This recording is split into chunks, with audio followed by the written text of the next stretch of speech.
Friends ಎಲ್ಲರಿಗೂ ನಮಸ್ಕಾರ. ನನ್ನ ಹೆಸರು ಬಾಬು ಅಂತ ಹೊಸೂರಿಂದ. ನೋಡ್ಕೊಂಡು ನಾನು ಆಟೋಮೇ ಡಿಸ್ಟ್ರಿಬ್ಯೂಟರ್ ಆಗಿ ನಾನು ಕೆಲಸ ಮಾಡ್ತಾ ಇದ್ದೀನಿ ಲಾಸ್ಟ್ 5 ಇಯರಿಂದ. ನಮ್ಮಲ್ಲಿ ಸಪ್ಲಿಮೆಂಟ್ಸ್ ಇದೆ, ಅದರಲ್ಲಿ ಹೆಲ್ತ್ ಕೇರಲ್ಲಿ ನಾನು ರೆಫರ್ ಮಾಡಿ ಒಂದು ಒಳ್ಳೆ ಮಿರಾಕಲ್ ರಿಸಲ್ಟ್ಸ್ ಎಲ್ಲ ಬಂದಿದೆ. ನಮ್ಗೆ ತುಂಬ ಖುಷಿ ಆಗ್ತಾಯಿದೆ ಇವತ್ತಿನ ದಿವಸ. ಇದ್ರ ಬಗ್ಗೆ ನಾನು ಹೇಳೋದಕ್ಕಿಂತ ಹೆಚ್ಚಿನ ಮಾಹಿತಿ ಅವರೇ ಕೊಡ್ತಾರೆ. ಫಸ್ಟ್ ಆಫ್ ಆಲ್ ನಮಗೆ ಇವರು ಪರಿಚಯ ಆಗಿದ್ದ ಕಡೆಯಿಂದ ನೋಡಿಕೊಂಡ್ರೆ ನಮಗೆ ಫರೀದ್ ಸರ್ ಕಡೆಯಿಂದ, ಫರೀದ್ ಸರ್ ನೋಡಿಕೊಂಡ್ರೆ ಬೆಂಗಳೂರು ಬನಶಂಕರಿಯಲ್ಲಿ ಇರ್ತಾರೆ. ಅವ್ರ ಮುಖಾಂತರ ರಾಜು ಸರ್ ಕೂಡ ಕಾಂಟ್ಯಾಕ್ಟ್ ಆಗಿ ನನ್ನ ಹತ್ರ ಬಂದರು. ರಾಜು ಸರ್ ಸ್ವಲ್ಪ ಹೇಳ್ಬೋದಾ? ಹೇಳ್ತೀನಿ ಸರ್. ಇದು ನಮ್ಮ ತಮ್ಮವ್ರಿಗೆ ಈ ಥರ ಕ್ಯಾನ್ಸರ್ ಆಗಿತ್ತು, 4 ಸ್ಟೇಜ್ ಆಗಿತ್ತು. ಡಾಕ್ಟ್ರು ಯಾವುದೇ ಕಾರಣಕ್ಕೂ ಹುಷಾರಾಗಲ್ಲ ಅಂತ ಹೇಳಿದ್ರು. ಆಗ ನಾನು ಫರೀದ್ ನನ್ನ ಫ್ರೆಂಡ್ ಹತ್ರ ಬಂದು ಹೇಳ್ಕೊಂಡೆ ಈ ಥರ ಇದೆ ಅಂತ. ಅವರು ಹೊಸೂರು ಕರ್ಕೊಂಡೋಗಿ ಬಾಬು ಸರ್ ಅಂತ ಮೀಟ್ ಮಾಡಿಸಿ ಇದನ್ನ ಕೊಡಿಸಿದ್ರು, ಇಮ್ ಅಂತ ಈ ಪ್ರಾಡಕ್ಟ್ ಕೊಡಿಸಿದ್ರು, ಇದನ್ನು ಕೊಡಿಸಿದ್ರು. ಇವ್ರಿಗೆ ತೊಗೊಂಡಾದ್ಮೇಲೆ ಎಲ್ಲನೂ ಕ್ಲಿಯರ್ ಆಗಿದೆ ಅವ್ರಿಗೆ. ಈಗ ತುಂಬ ಚೆನ್ನಾಗಿದ್ದಾರೆ. ಊಟನೂ ಸೇರ್ತಾ ಇರಲಿಲ್ಲ, ಈಗ ಊಟ ಎಲ್ಲ ಮಾಡ್ತಾರೆ. ಈಗ ಎಲ್ಲ ತಿಂದ ಕೇಳೋಣ, ಅವ್ರ ಕಡೆಯಿಂದನೇ ಕೇಳಿ. Yes sir. ಹಾಯ್ ಫ್ರೆಂಡ್ಸ್, ನಾನು ಹೆಸರು ಚೆಲುವರಾಜು ಅಂತ. ನನಗೆ 2024ಇಂದ ಹಾಸ್ಪಿಟಲ್ ಟ್ರೀಟ್ಮೆಂಟ್ ನೋಡಿದಾಗ ಸ್ಕ್ವಾಮಸ್ ಸೆಲ್ ಕ್ಯಾನ್ಸರ್ ಅಂತ ನನಗೆ ಕ್ಯಾನ್ಸರ್ ಬಂದಿದೆ. ಅದರಿಂದ ಮತ್ತು ನನಗೆ 33 ರೇಡಿಯೋಥೆರಪಿ ಮಾಡಿದ್ರು, ಮತ್ತು 11 ಕೀಮೋಥೆರಪಿ ಆಗಿದೆ. ನನಗೆ ಆ ಪ್ರಾಬ್ಲಮಿಂದ ಡಾಕ್ಟ್ರಿಗೆ 13 ಲಕ್ಷ ನನಗೆ ಖರ್ಚಾಯಿತು, ಹಾಸ್ಪಿಟಲ್ ಖರ್ಚಾಗಿದ್ರು. ಆಮೇಲೆ ಡಾಕ್ಟ್ರು ನಿನ್ನ ಕೈಲಿ ಆಗೋದೇ ಇಲ್ಲ, ಇನ್ನು ಬದುಕೋದಕ್ಕೆ ಇದು ಆಗಲ್ಲ, ಮನೆಗೆ ಹೋಗ್ಬಿಡಪ್ಪ ಅಂತ ಕಳಿಸಿದ್ರು. ಈಗ ಮನೇಲಿ ನಾನು ಹಿಂಗೆ ಮಲಗಿಬಿಟ್ಟಿದ್ದೆ. ಅವಾಗ ನಮ್ಮ ಅಣ್ಣವ್ರು ಬಂದ್ಬಿಟ್ಟು ಹೇಳಿದ್ರು, ಬಾಪ ನನಗೆ ಫರೀದ್ ಸರ್ ಅಂತ ಒಬ್ರು ಇದ್ದಾರೆ, ಒಳ್ಳೆ ಇದು ಸಪ್ಲಿಮೆಂಟ್ರಿ ಇದಿದೆ, ಇದು ಕೊಟ್ಟಿದ್ದು. ಇದು ಕೊಟ್ಟಿದ್ದ ತಕ್ಷಣವೇ ನಾನು ಆಟೋಮೆಟಿಕ್ಕಾಗಿ ಚೇತರಿಸ್ಕೊಂಡು ಈ ಪರವಾಗಿ ನನ್ನ ನೋಡಿ ಎಷ್ಟು ಚೆನ್ನಾಗಿ ಆಗಿದೆ. ನಿಮ್ಮ ಮುಂದ್ಗಡೆ ಇದ್ದೀನಿ. ಹಳೆಯ ನಿಮಗೆ ಫೋಟೋಗಳೆಲ್ಲ ನೋಡಿ ನಿಮ್ಗೆ ಗೊತ್ತಾಗುತ್ತೆ, ಹಳೆ ಫೋಟೋಗಳು ನಾನು ಹೆಂಗಿದ್ದೆ ಮಲಗಿದ್ದೆ, ಈಗ ಯಾವ ಪೊಸಿಷನಲ್ಲಿ ಇದ್ದೀನಿ. ಈ ಪ್ರಾಡಕ್ಟ್ ತೊಗೊಂಡ ತಕ್ಷಣವೇ ಚೆನ್ನಾಗಾಗಿದ್ದೀನಿ. ಮತ್ತು ಬಾಬು ಸರ್ ನನಗೆ ತುಂಬ ಸಪೋರ್ಟ್ ಹಿಂಗೆಲ್ಲ ಮಾಡಿ ಈ ಪ್ರಾಡಕ್ಟ್ ತೊಗೊಳ್ಳಿ ಅಂತೆಲ್ಲ ಹೇಳಿದ ತಕ್ಷಣ ನಾನು ಪ್ರಾಡಕ್ಟ್ ತಕ್ಷಣ ಈಗ ಹೆಲ್ತಿಯಾಗಿ ತುಂಬ ಚೆನ್ನಾಗಾಗಿದ್ದೀನಿ. Yes master. ನೋಡ್ಕೊಂಡ್ರೆ ಫ್ರೆಂಡ್ಸ್, ಇದನ್ನ ನಮಗೆ ಇವ್ರು ಸಪ್ರೇಟ್ ಫಸ್ಟ್ ಫುಡ್ ತಿನ್ನೋಗೋದಿಲ್ಲ ಅಂತ ಹೇಳ್ತಾರೆ. ಗಟ್ ಹೆಲ್ತ್ ಪ್ರಾಬ್ಲಮ್ ಆಗೋದು ತುಂಬ ಇತ್ತು. ಆ ಟೈಮಲ್ಲಿ ನಾವು ಅವ್ರಿಗೆ ರೆಫರ್ ಮಾಡಿದ್ದು ನಮ್ಮ ಕಂಪ್ನಿಯಲ್ಲಿರೋಂಥ ನ್ಯೂಟ್ರಿಸೈಕಲ್ ಮಿಷನ್ ಅಂತ ಹೇಳ್ಬಿಟ್ಟಿದೆ, ಪ್ರೋಬಯೋಟಿಕ್ಸ್ ಇದೆ ಇದರಲ್ಲಿ. ಇದನ್ನ ನಾವು ರೆಫರ್ ಮಾಡಿದ್ವಿ ಡೈಲಿ 1 ಚಾಸೆಟು. ಇದನ್ನ ತಗೊಂಡಿದ್ಮೇಲೆ ಅವ್ರಿಗೆ ಫುಡ್ ಅನ್ನೋದು ತೊಗೊಂಡ್ರು, ಅವರು ಫುಡ್ ಚೆನ್ನಾಗಿ ತೊಗೊಂಡ್ರು. ಅದಾದ ನಂತರ ಇಮ್ನ ನಾವು ರೆಫರ್ ಮಾಡಿದ್ವಿ.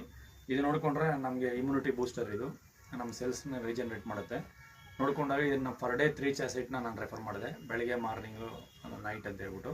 ಅದಾದ ನಂತರ ನಮಗೆ ನೋನಿ ಇದೆ, ನಮ್ಮ ನೋನಿ ಕೂಡ ಇವರಿಗೆ ರೆಫರ್ ಮಾಡಿದೆ. ಇವೆರಡು ಕೂಡ ಕಾಂಬಿನೇಷನ್ ಅಂತ. ಪ್ಲಸ್ ನಮಗೆ ಮಿಲ್ಕ್ ಸಿಲ್ ಅಂತ ಕೂಡ ಆ್ಯಡ್ ಮಾಡಿದೆ ನಾನು.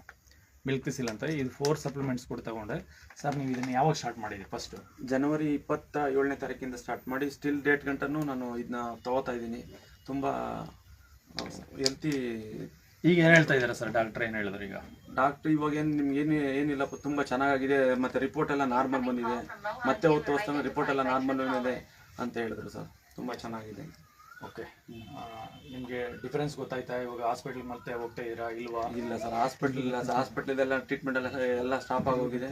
ಜಸ್ಟ್ ನಾನು ಈ ಪ್ರಾಡಕ್ಟ್ ಮಾತ್ರ ಒಳ್ಳೆ ಮೆಡಿಸಿನ್ ಹೆಲ್ತ್ ಇಮು ಮತ್ತು ಆಟೋಮಿ ನೋನಿ ತೊಗೋತಾ ಇದ್ದೀನಿ, ಪ್ಲಸ್ ಇದೊಂದು ತೊಗೋತಾ ಇದ್ದೀನಿ. ಇದರಿಂದ ನನ್ನ ಹೆಲ್ತ್ ತುಂಬ ಚೆನ್ನಾಗಾಗಿದೆ. ನೋಡಿ, ನಿಮ್ಮ ಮುಂದ್ಗಡೆ ನಾನು ನಿಂತಿದ್ದೀನಿ, ಎಷ್ಟು ಚೆನ್ನಾಗಿದೆ ಅಂತ ನಿಮಗೆ ಗೊತ್ತಾಗ್ತಾ ಇದೆ. ಎಕ್ಸಾಂಪಲ್ ನಾನೇ ನಿಮ್ಮ ಮುಂದ್ಗಡೆ ಇದ್ದೀನಿ ನೋಡಿ. ಇಲ್ಲೆಲ್ಲ ಆಪ್ರೇಷನ್ ಆಗಿತ್ತಲ್ಲ ಇದೆಲ್ಲ ನೋಡಿ, ಇಲ್ಲೆಲ್ಲ ಆಪ್ರೇಷನ್ ಮಾಡಿ. ನಿಮಗೆ ಹಳೆ ಫೋಟೋಗಳು ನೋಡೋದಕ್ಕೆ ಇವಾಗ ಹಳೆ ಫೋಟೋನ ಫಸ್ಟ್ ನೋಡ್ಕೊಳ್ಳಿ, ಈಗ ಪ್ರೆಸೆಂಟ್ ಇರೋ ಫೇಸು ನೋಡಿ ನಿಮ್ಗೆ ಗೊತ್ತಾಗುತ್ತೆ. ನಾನೇ ನಿಮಗೆ ಉದಾಹರಣೆ. ಹೆಲ್ಪ್ ಆಯ್ತಾ ಸರ್? ನಮಗೆ ತುಂಬ ಹೆಲ್ಪ್ ಆಗಿದೆ ಸರ್. ಬಾಬು ಸರ್ ದೇವರೇ ಬರಲ್ಲ ಸರ್, ದೇವ್ರು ಬಂದು ನಮಗೆ ಡೈರೆಕ್ಟಾಗಿ ಹೆಲ್ಪ್ ಮಾಡಲ್ಲ. ಬಾಬಣ್ಣ ಮತ್ತೆ ನಮ್ಮ ಫರೀದ್ ಸರ್, ನಮ್ಮ ರಾಜಣ್ಣನೇ ನಮ್ಮ ದೇವ್ರ ರೂಪದಲ್ಲಿ ಬಂದು ಹೆಲ್ಪ್ ಮಾಡಿ ನನ್ನ ಬದುಕಿಸಿದ್ರೆ, ಮತ್ತೆ ನನಗೆ ಪುನರ್ಜನ್ಮ ಸಿಕ್ಕಿದೆ ಅಂತ ನಾನು ಇದೇ ಒಂದು ದೊಡ್ಡ ಗಾಡ್ ಗಿಫ್ಟ್ ಅಂತ ನಾನು ಅನ್ಕೋತೀನಿ. ಮತ್ತೆ ಒಂದು ಜನ್ಮ ನನಗೆ ಆಗಿದೆ ಅಷ್ಟೇ. ಫ್ರೆಂಡ್ಸ್, ನೋಡ್ಕೊಂಡ್ರೆ ಇವ್ರು ಸ್ಟಾರ್ಟಿಂಗ್ ದಿವಸ ನಾನು ನಮ್ಮ ಆಫೀಸ್ ಬಂದಿದ್ರು ಹೊಸೂರಿಗೆ. ಆ ಟೈಮಲ್ಲಿ ನೋಡಿದಾಗ ಭಯ ಆಯ್ತು, ಯಾಕೆ ಇಲ್ಲಿ ಕರ್ಕೊಂಡ್ ಬಂದ್ರೆ ಅಂತ. ಅವ್ರು ಯಾಕಂದ್ರೆ ನಿಂತ್ಕೊಂಡು ಹೋಗ್ತಾ ಇಲ್ಲ, ಕೂತ್ಕೊಂಡು ಹೋಗ್ತಾ ಇಲ್ಲ, ಅವ್ರು ಫುಡ್ ಇಲ್ಲ, ಏನೂ ಇಲ್ಲ. ಅವರು ಫುಲ್ ಬೆಡ್ ಮೇಲೆ ಇದ್ದಾರೆ. ಆ ಥರ ಬೇಕಾದಾಗ ತೊಗೊಂಡು ಬಂದರು. ನಾನು ಜಸ್ಟ್ ನಮಗೆ ಈ ಥರ ಒಳ್ಳೇದಾಗಿದೆ, ನೀವು ಯೂಸ್ ಮಾಡಿ ಅಂತ ಹೇಳಿದೆ. ಅವರು ಯೂಸ್ ಮಾಡಿ ಇವತ್ತಿನ ದಿವಸ ಪುನರ್ಜನ್ಮ ತಗೊಂಡಿದ್ದಾರೆ. ಹೌದು ಸರ್. ತುಂಬ ಒಂದು ಮೆಟ್ಲು ಕೂಡ ನನ್ನ ಕೈಲಿ ಹತ್ತಕ್ಕಾಗಿಲ್ಲ ಸರ್. ಮೆಟ್ಲು ಹತ್ತಕ್ಕೆಲ್ಲ ಒಂದು ಗಾಡಿ ಮೇಲೆ ಕೂತ್ಕೊಂಡು 3 ಜನ ನನ್ನ ಮಧ್ಯದಲ್ಲಿ ಕುಣ್ಸ್ಕೊಂಡು ಕರ್ಕೊಂಡು ಹೋಗ್ತಿದ್ರು. ಆ ಮಟ್ಟಿಗೆ ಇವಾಗ ನಾನು ಒಬ್ಬನೇ ಓಡಿಸ್ಕೊಂಡು ಹೋಗ್ತೀನಿ. ಬೇಕಾದ್ರೆ ನನಗೆ ಇನ್ನು 2 ಕೂತ್ಕೊಂಡ್ರೆ ಓಡಿಸ್ಕೊಂಡು ಹೋಗುವಂಥ ಸ್ಟ್ರೆಂತ್ ಬಂದಿದೆ ನೋಡಿ. ಮಾತಾಡೋಕೆ ಕೂತ್ಕೊಂಡಿದ್ದೆ, ಮಲ್ಕೊಂಡಿರ್ತಿದ್ದೆ. ಈ ಪ್ರಾಡಕ್ಟು ಈಗ ನೋಡ್ಕೊಂಡ್ರೆ ಸಾರ್ಗೆ ನಂಗೆ ತುಂಬಾ ಒಂದು ಫೆಸ್ಟಿವಲ್ ಏನಂದ್ರೆ ಅವ್ರು ಮತ್ತೆ ಕಮ್ ಬ್ಯಾಕ್ ಕೆಲ್ಸಕ್ಕೆ ಹೋಗ್ತಾ ಇದ್ದಾರೆ. ಹೌದು ಸರ್. ಆದ್ರಿಂದ ನಮ್ಗೆ ತುಂಬಾ ಖುಷಿ ಆಗ್ತಾ ಇದೆ ಫ್ರೆಂಡ್ಸ್. Thank you. ಈ ಒಂದು ಆಪರ್ಚುನಿಟಿ ಕೊಟ್ಟಾಗ ಆಟೋಮಿ ಇಂಡಿಯಾ ಮ್ಯಾನೇಜ್ಮೆಂಟ್ಗೆ ಮತ್ತು ನಮ್ಮ ಪ್ರಾಡಕ್ಟ್ಸ್ಗೆ ನಾನು ಥ್ಯಾಂಕ್ಸ್ ಹೇಳ್ತೀನಿ. ಸುಮಾರು ಟೆಸ್ಟಿಮೋನಿಯಲ್ಸ್ ಇದೆ, ಆದರೆ ಇದು ಮಾತ್ರ ನಮಗೆ ಒಂದು ವಂಡರ್ಫುಲ್ ಅಂತ ಹೇಳ್ತೀನಿ. Thank you sir. ಸರ್ ನಿಜವಾಗ್ಲೂ ತುಂಬ ಥ್ಯಾಂಕ್ಸ್ ಯು. ಬಾಬಣ್ಣವರು ತುಂಬ ನನಗೆ ಒಂಥರ ಹೆಲ್ಪ್ ಮಾಡಿದ್ದಾರೆ. Thank you.